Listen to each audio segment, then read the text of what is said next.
अपना घर जी। अरे दादा अपने सर बनी की कसाई काहे मारतानी इतना ये सर जी, जीजा हट नाम सुनी हमर जी। काहे मारतानी इतना ये सर जी, जीजा हट नाम सुनी हमर जी। अरे ये कैसा नाम बताया तूने?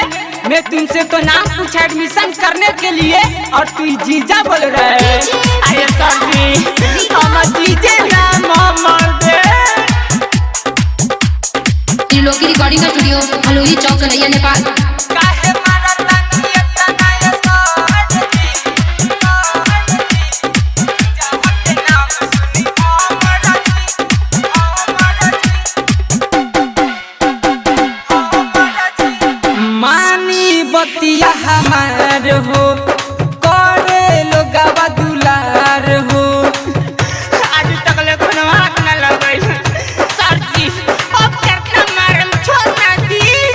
मानी बतिया हमार हो, करे लोगवा दुलार हो।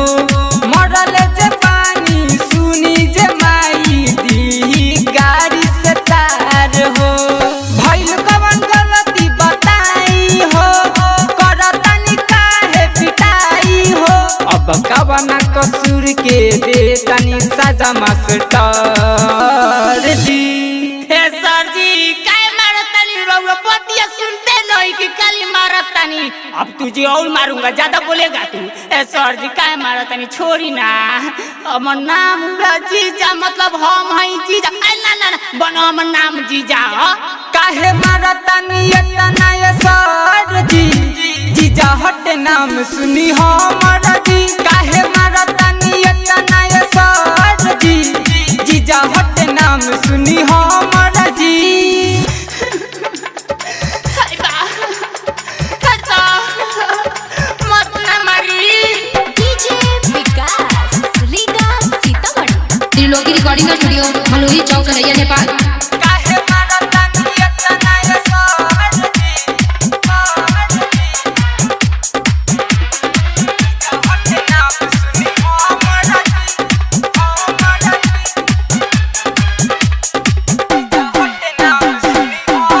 जी। पांचे भाई रही जाहो, बानी अकेला जिंदा हो। बानी अकेला जिंदा हो, बानी अकेला जिंदा हो।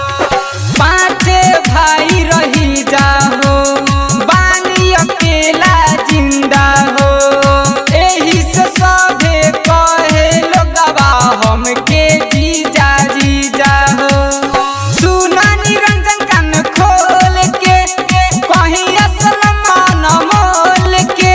अब पूछ ली हो अमित से लहई नंबर जी। हे सर जी देखिए हम कहत रानी 5 भाई बानी सर, लेकिन हम अकेले बानी। 4 घोड़ा मर गइल बा। एही से हमर माई कहे बउआ रे तू जीजा आ संगे संगे लोगवा कहे ए बाबू सब तो मरिए गइल सन, तू ना जीजा। एही से हमर नाम रखाइल बा जीजा। ओइसे बानी आज ले जिंदा है सर जी। काहे मारतानी इतना ये सर जी, जीजा हट नाम सुनी हमर जी। काहे मारतानी इतना ये सर जी, जीजा हट नाम सुनी हमर जी। ऐनी करावे ये डोमिशन हो, करतानी काहे एक्शन हो।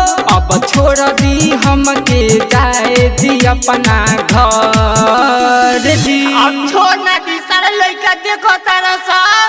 काहे मारतानी इतना ये सर जी, जीजा हट नाम सुनी हमर